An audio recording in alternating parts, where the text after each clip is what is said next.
Somerville has been occupied.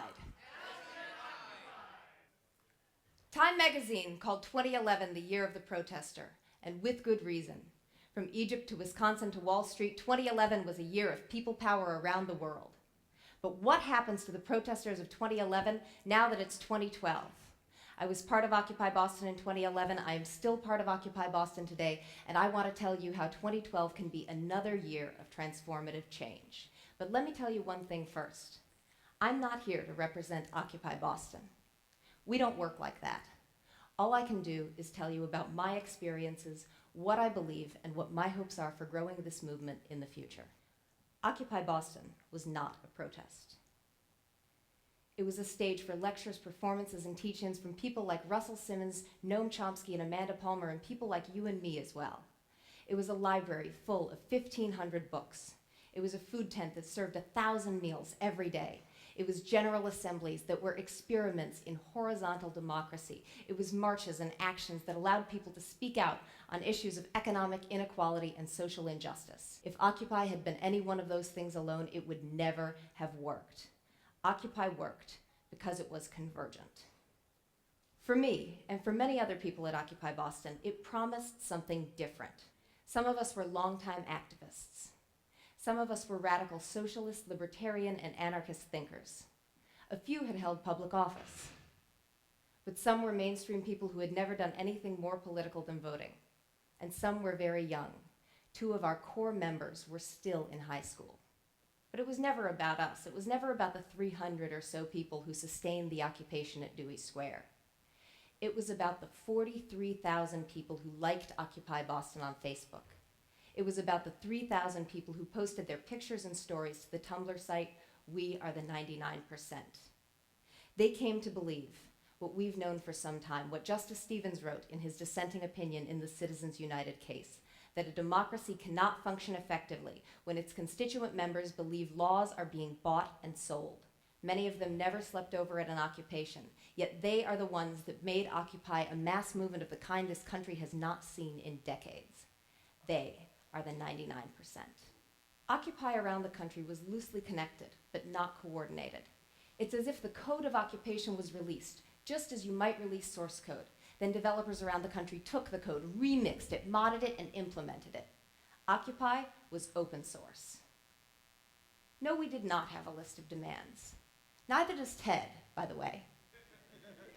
You're laughing because it would be ridiculous to expect us to come out of today with a list of demands. It was equally ridiculous to impose that expectation on Occupy. Because Occupy, like TED, was a living experiment in creating convergent spaces for democratic innovation. At Occupy Boston, when we had an idea, and we had lots of them, we just did it. This is Sage. Sage is an engineer, carpenter, and biology researcher. He built this. We called it an Occubago. It's 6 feet long, 40 inches tall, 38 inches wide. It's made of an old TV cabinet and a couple of bike wheels. On the inside, it's covered with reflective foil to lock in the heat. The roof is made of plastic. Sage says that that's so that you can see the stars at night. The wheels on the bottom keep it dry even in the mud. It's basically self-heating. Sage began to teach the winterization working group to build more Occubagos around the beginning of December, but we were evicted on December 10th. People came to Occupy having been crushed by our world. They were crushed by unemployment, by poverty, by discrimination. But when they came to Occupy and when they mustered their courage to come up with ideas and to share them, Occupy was ready to listen. And we were ready to implement those ideas. We were ready to do the work. We often didn't have the expertise, but we did it anyway. You know how you start an art show at Occupy Boston? You don't wait around hoping that someone with years of experience as a curator in an art gallery is going to do it. You say, hey, I want to start an art show. You want to help? You just do it. We just did it, but we also did it together. And no one has ever said that cooperation is easy. Imagine you're trying to write an article not just with one co-author, not just with 2 co-authors, but with 200. But it gets better. Every day, 13 new ones show up, 15 of the old ones leave. The next day, 14 new ones show up, 19 leave. And it goes on every single day, and you're still trying to write the same article. So you and your ever-changing 200 co-authors think you've got the article set. It's the end of the night, you're at the end of General Assembly, you've finished the article, but then 5 more people have just come off the train and now they want in. That's what it was like to bring a proposal to the General Assembly at Occupy Boston at Dewey Square. And it was beautiful.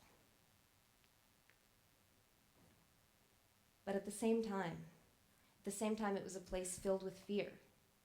Winter was coming. Troubled people from the streets of Boston came to us with nowhere else to go, and some of them sometimes turned violent toward other occupiers. And we were always worried about being evicted. So often we were so absorbed in protecting our home base that we could not look to growing our greater movement. So we were being crushed by fear. But sometimes we would escape. Handfuls of us would go down the street to the South Street Diner, and we would eat French fries, we'd drink milkshakes, and we'd have amazing conversations. We'd talk philosophy and technology and art and film and how we wanted to change our world. And over time, we'd started to tell our own stories. We talked about what we loved, what we feared, what we'd suffered, what we learned, and what we still didn't understand. We'd talk about how we wanted to remake ourselves. And some of us did.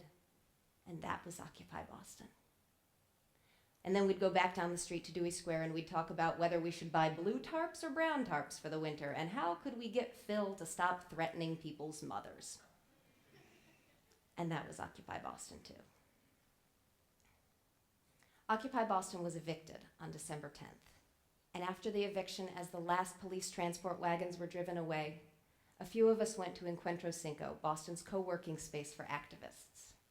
And we sat down and we drank a lot of coffee. And we asked, what do we do now? The eviction was a loss. But when you lose something, you gain a kind of freedom. And losing Dewey freed us to think again. So what do we do now? We are going into business for the Occupy movement. Time magazine declared 2011 the year of the protester, but the UN declared 2012 the year of the cooperative. Now, how does business usually work? Broadly speaking, usually there are owners. They make the decisions, they reap the profits, and then there are workers, and they get to do the cool, talented, innovative stuff that makes the business go. Cooperatives do it a little bit differently. The same people are both workers and owners. They make the decisions, they do the work, and they reap the profits. These are both pretty good ways of doing business, but we believe they don't go far enough. We believe that good business needs to profit the common good. We are planning a cooperative center as ambitious as Occupy, with the goal of profiting the common good, the Commonwealth. Occupy was never just about one issue, and Dewey Square was not about one function. Our occupation empowered people through meaningful work, free education, and citizen journalism. It was a launch pad for actions, marches, and street theater. It was a center for arts and culture. It was a place where food brought people together and where the producers of food attended to making food more healthful and sustainable and accessible to all. Occupy Boston was a center for democracy, and it was a center for innovation. Now, we've come to people and we've said, we want to open this democracy center and we want it to do all these things, and they've advised us, why? They've said, why don't you just open a coffee shop? Start small, just do one thing. Make it a co-op, that's fine, but just a coffee shop. And we're saying no, absolutely not. Because if Dewey Square had just offered free food, Occupy Boston would have been a soup kitchen, not a social movement. Our Democracy Center is a coffee shop, but our Democracy Center is a free school. It's a job training facility. It's a library. It's a performance space. It's an art gallery. It's a dance club. It's a citizen journalism training lab. It's a co-working space for activists and artists to come together across the city. It is the next step in reclaiming our city. This is what true Commonwealth looks like. Is this possible? Absolutely. In Argentina, workers occupied their factories when the owners tried to shut them down, and now the factories are more profitable than they ever were under the old management.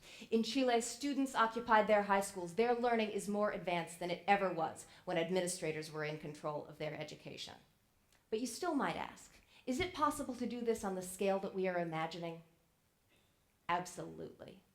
50 years ago in Spain, a cooperative corporation is founded. It now includes a university, a credit union, a supermarket chain, and a manufacturing enterprise worth billions of sales each year. 80,000 people are employed. But it began with a group of people who wanted to revive their town, and they did it through business, they did it through education, and they did it through finance, and they had to do it all together. They did it for the common good, and they did it well. And we can do it too. I believe that this is the future of Occupy. Now, don't mistake me, this is my conviction. This is not anything that General Assembly has passed. But I believe we each have the power and we each have the responsibility to step up for our movement. It was up to us to build the art shows. It was up to us to build the Occubagos. And it is up to us to get to work to grow our movement. Occupy is known for a slogan, "We are the 99%.